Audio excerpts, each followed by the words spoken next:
Alors tu vas les accompagner par le cadre.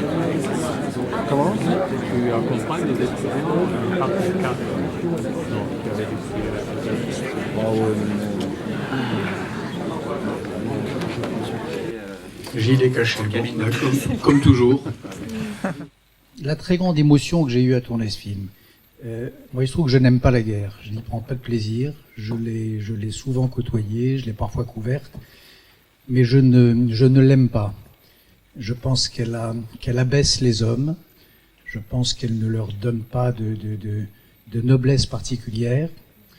À une exception près peut-être, en effet, ces combattants kurdes que nous avions déjà suivis autour de Mossoul à l'époque de Peshmerga et que nous retrouvons dans ce film-ci. Et comme j'aime la grandeur humaine, comme j'aime les moments d'exception chez les hommes, eh bien, suivre cette aventure kurde avec Gilles il y a 25 ans et avec mes camarades depuis, avec François, Camille, Olivier et Ala depuis Peshmerga, c'était pour moi très très important. Voilà, très très émouvante aussi, là, ça François vous en a dit un mot, ce moment de fraternité entre nous, qui a achevé de se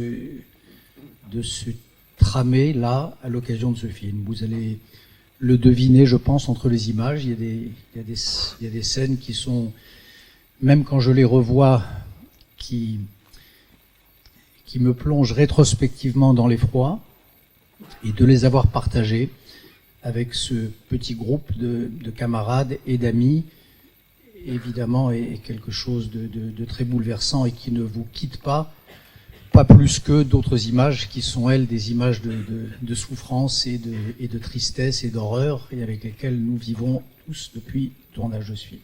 Voilà. Dernière chose que je voudrais dire qui est importante, et en effet c'était l'objet de mes conversations du dimanche, et parfois même soir tard, avec Marco Nassivera, parce que je savais, c'est un très très grand journaliste dans une autre vie, et encore celle-ci. Une chose qui est très importante pour moi, c'est que la totalité des images que vous allez découvrir dans ce film sont des images que nous avons tournées, qui n'auraient pas existé sans ce film, qui n'existaient pas avant et qui n'auraient pas existé sans lui. Vous ne les avez jamais vues avant, vous ne les verrez pas ailleurs. Elles ont été véritablement engendrées et produites par ce film. Et ça, c'est vrai que nous en sommes,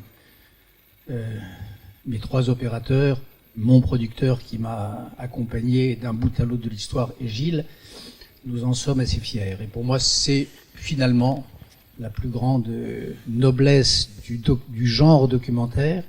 J'ai toujours pensé ça, depuis Bosna il y a 23 ans, en passant par le serment de Tobrouk avec Marc Roussel, j'ai toujours pensé que le boulot d'un documentariste, c'est pas d'enregistrer le réel, c'est pas de le fixer sur la pellicule, mais c'est vraiment de le produire, de faire advenir à la conscience des hommes, des contemporains, un réel qui sans cela n'y serait pas. Voilà. C'est un peu ça.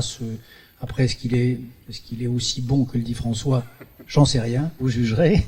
Mais de cela, je suis vraiment fier que chacune des images que vous verrez, chacune des scènes auxquelles vous assisterez, eh bien, je crois que nous en avons été les seuls, tous les 6, avec Aziz Othman, qui était là d'un bout à l'autre de cette histoire, qui a été mon guide dans ces enfers-là. Aucune de ces scènes n'ont existé hors de notre regard. Voilà.